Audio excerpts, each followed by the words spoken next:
अब देखिए क्या होता है जहन में हेलीकॉप्टर और पेट्रोल पंप को मांगा जाता है।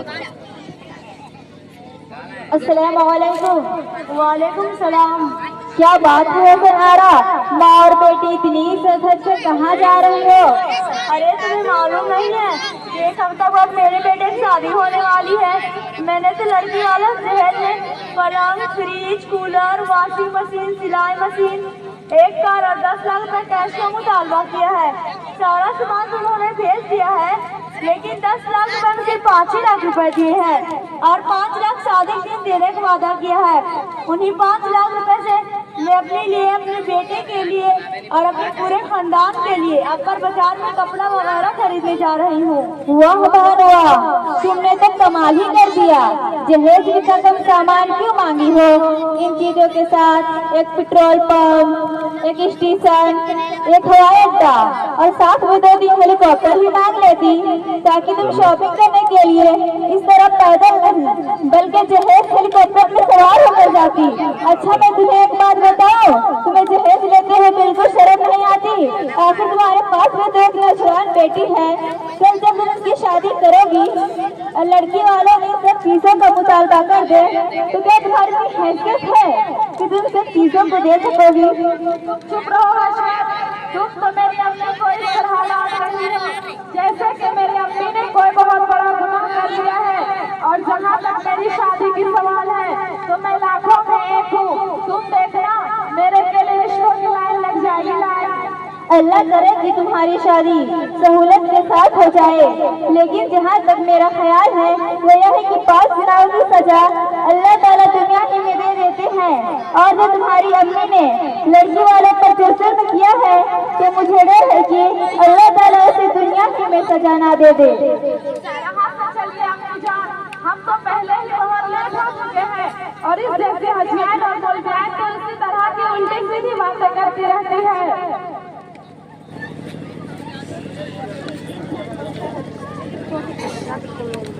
अरे अरे, आप लोग कहाँ जा रहे हैं और आप लोग इतनी टेंशन में क्यों हैं? हम लोग अपनी बेटी की शादी की तैयारी करने जा रहे हैं।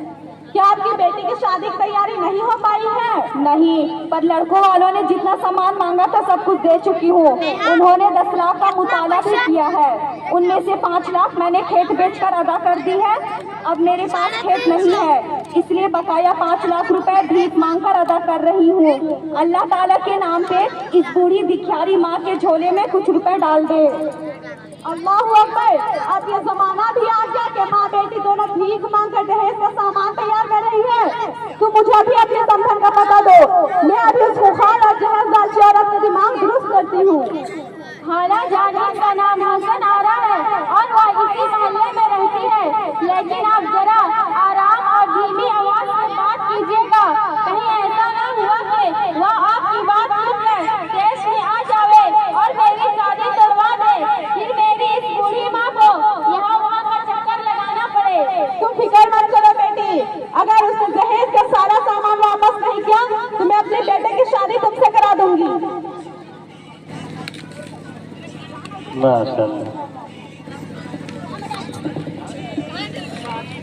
अच्छा, तुम ही वो खूंखार औरत हो जिसकी वजह से एक बूढ़ी माँ अपनी नौजवान बेटी को लेकर के तुम्हारी ख्वाहिश पूरी करने के लिए दर बदर की ठोकरें खा रही है और भीख मांगने पर मजबूर हो रही है। खामोश हो जाओ मौलवी, अभी अभी हम मुख्यान बतवा दी, तुम मेरा दिमाग मत खाओ।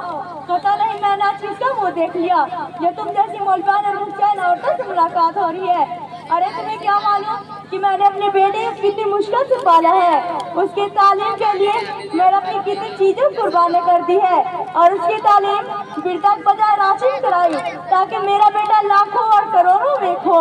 और उसका बचपन ही सपना था कि जब मेरा बेटा जब बड़ा हो तो उसके शादी खूब धूमधाम से कराऊं और लड़की वाले से खूब सारा जहेज लूं।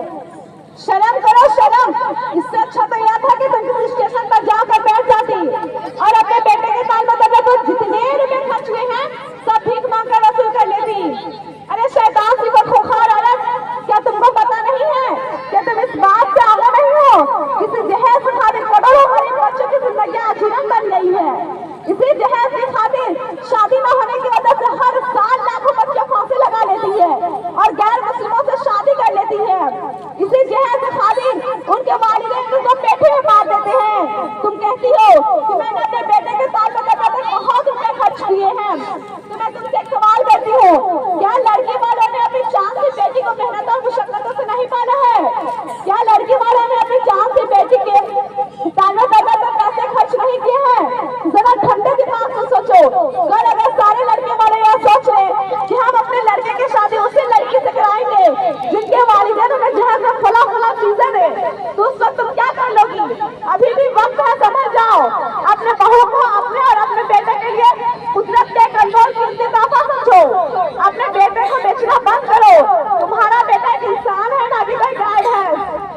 तुम्हारी बातें सुनने के बाद मेरी अकल ठिकाना पे आ गई।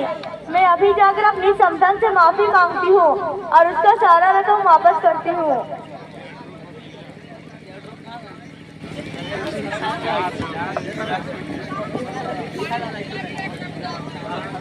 माशाल्लाह, पैसा भी वापस हो रहा है। मुझे माफ कर दो समधन जी। मुझे माफ कर दो समधन जी। मैं वो सारा सामान और पैसा तुम्हें वापस कर देती हूँ जो मैंने तुमसे जहेज के नाम पर ली थी। ठीक है समधन, मैंने तुम्हें माफ किया, अल्लाह ताला भी तुम्हें माफ करेगा।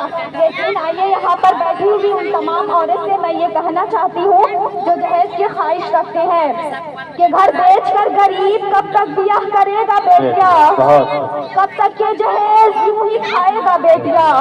अगर ऐसा ही चलन समाज में रहा तो एक दिन फिर से बाप जिंदा दफन करेगा बेटिया। माँ बाप का घर दिखा तो बेटी का घर बचा, कितनी है दिल खराश ये रस्म जहेज भी है। आइए तमाम तालिबात, आइए हम सब मिलकर और हाथ उठाकर ये वादा करते हैं कि हम अपनी बेटी की शादी सुन्नत के मुताबिक और जहेज नहीं लेंगे। आमीन। अस्सलामु अलैकुम।